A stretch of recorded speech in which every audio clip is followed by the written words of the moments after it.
Hello, and welcome to the Flowers in the Wild. I'm your host, Ajna Flowers, and my best Judy, the lovely Ravina Wyld, had an unforeseen scheduling conflict, and so she will not be here with us today. So we are going to just chat between myself and you. And I'm so glad that you are here with us today. So I've got some little projects going, as you can see around. This is the Wyld Flowers Fairy Haven, and this is where I will be doing the podcast, The Flowers in the Wild. From this point on, I do have a little fireplace in here, little electric fireplace, so it stays nice and warm. And I also have a nice little ceiling fan that I fixed up and was able to mount on the ceiling of the little fake ceiling that I'm doing. I also have been working on my little Ajna bug. Her interior ceiling now is blue, and I'm painting it all blue, and then I'm using like a soft touch fabric paint, so it doesn't get like gross and cracky or anything. It's very nice. It's just very soft and nice.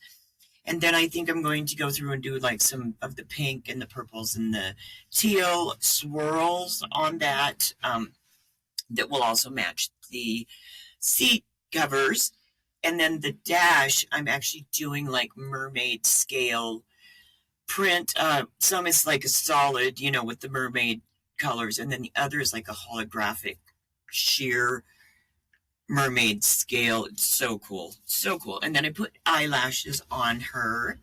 So she's just turning into this fancy advertising for the podcast, because I also have on each side and the back, I have the podcast, this podcast poster, small, of course, on each side and then on the back. So now whenever I go out, I'm advertising for the Flowers in the Wild. And I've run into a few people in town who were talking about the podcast with me and who had mentioned it, and also who had mentioned that there was not a podcast last week, which they were correct.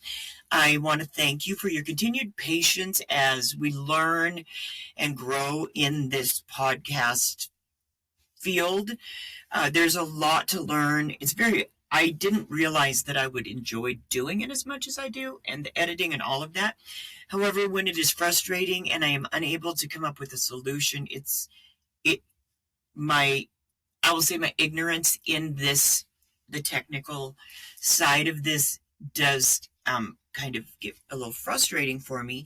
However, I also look at it as a learning experience, because last week we absolutely could not get the reverb and echo off my voice at all, to the point that I made the executive decision. Well, Ravina and I made it together. She actually suggested it, so she made the executive decision that we should just wait until today, and just because I would rather not post an episode if it isn't going to be something that is going to be enjoyable to listen to. If the audio is off, and I know that we have had some audio issues, but we are working through that headphones now, and I feel like we have our mics and cameras and lights and everything set up the way they need to be to hopefully do a quality podcast for all of you that are there supporting us and listening and sharing and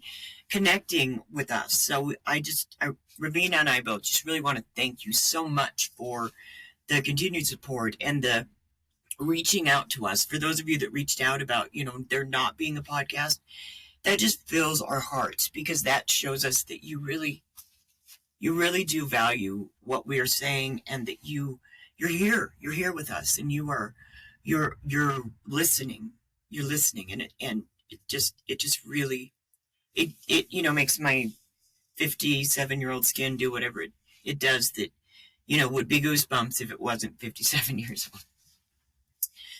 I would really love to talk about perspectives versus perceptions, because there's a lot of things that we settle on the perception of what we have decided about that particular situation, not really taking into account that our perceptions are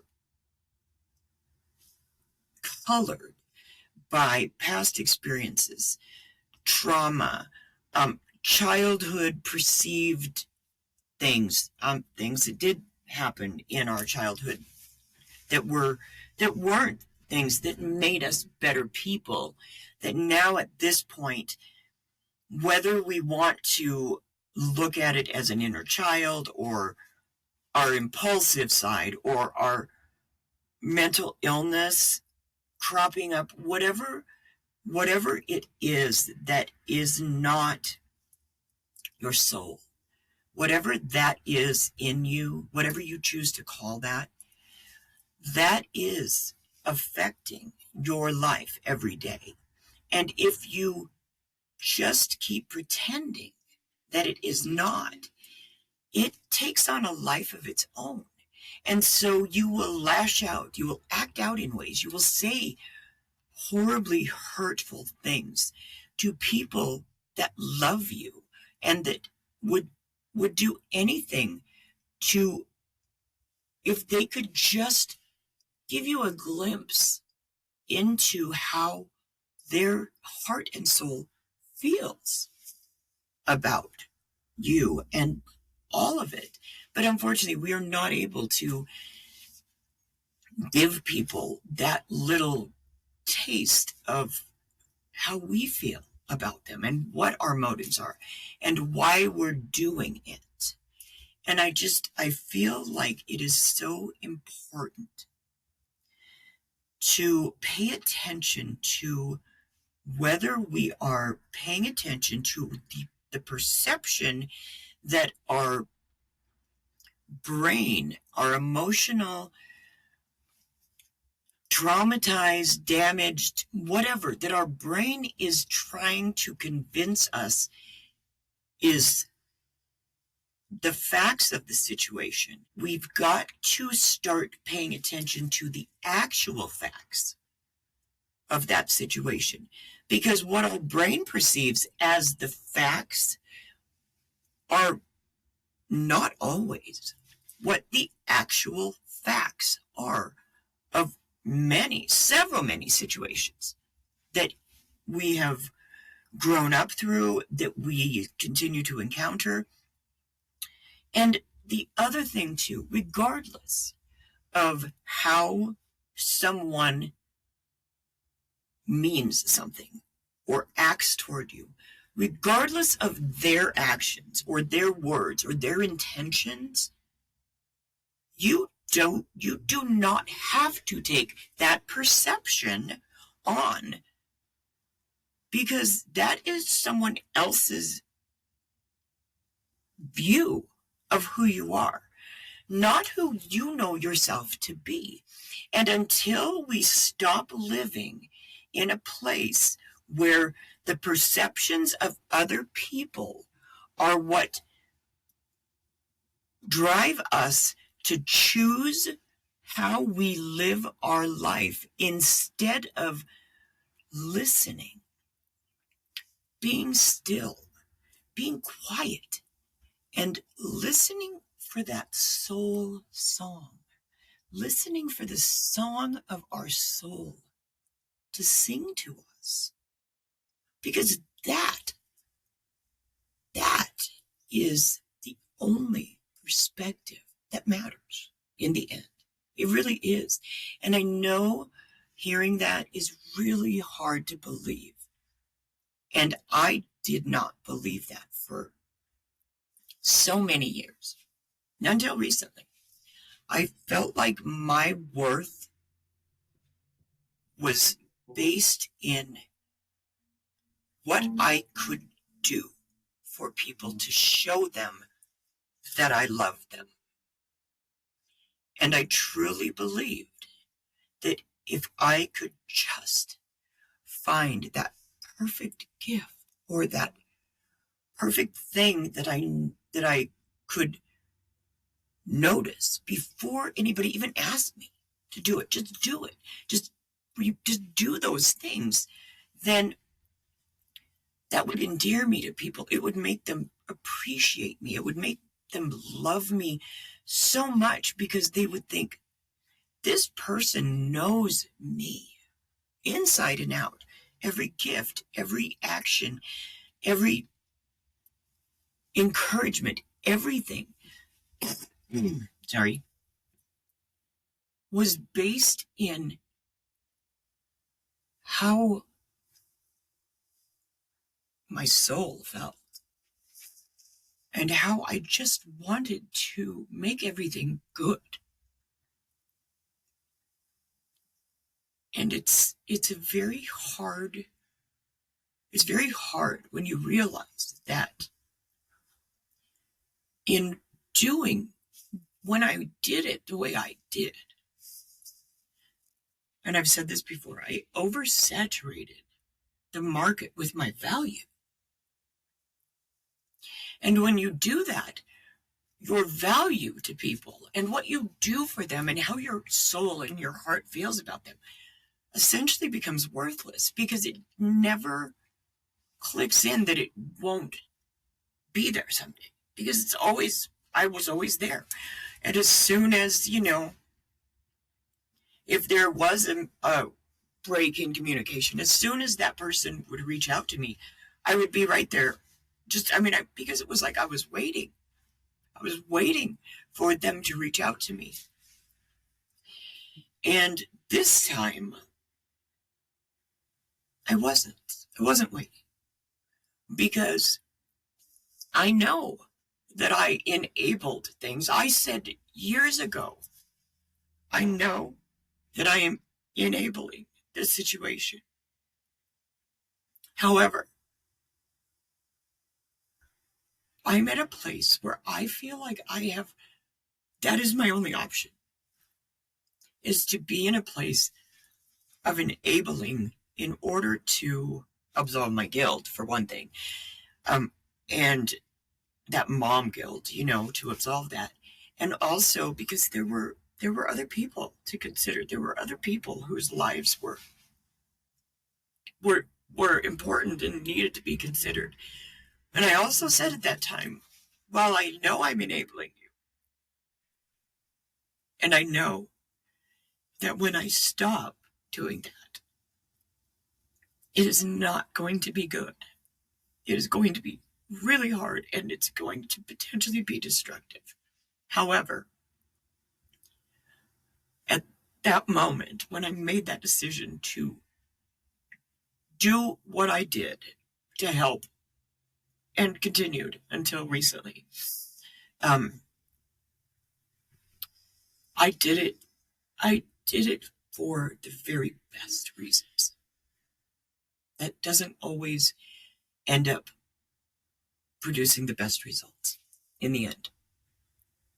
So I wasn't sure what I was going to talk about today, and I that has been a little heavy on my heart the last few days. So I just want you all to understand that if you get to a place where you have to walk away,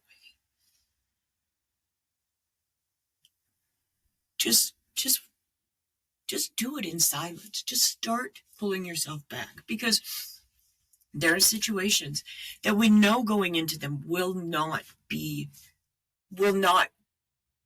potentially go well for us in the end, because they're situations that, with the way they start, the end result is going to be a broken heart. It's going to be heartbreaking.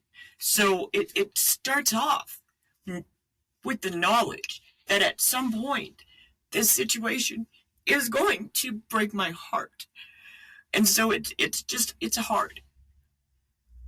Those are hard situations. However, I want you to understand that as hard as it is and as heartbreaking as it is so important to keep yourself and your soul protected and safe.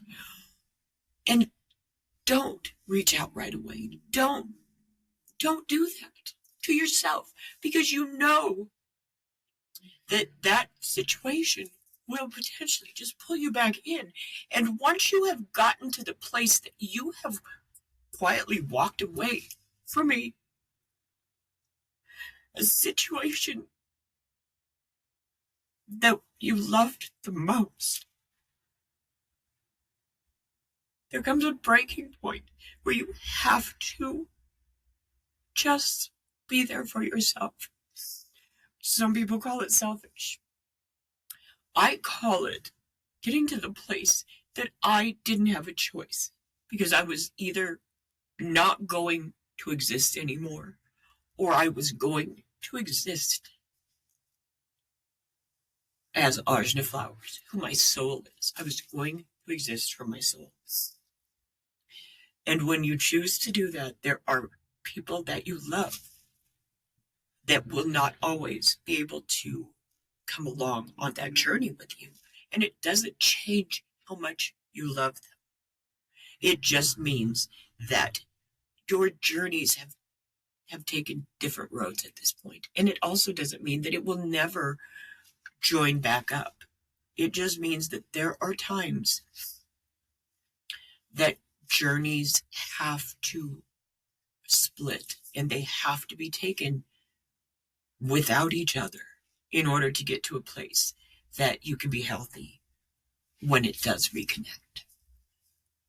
Anyway, so I am Ajna Flowers, and you are listening or watching the Flowers in the Wyld.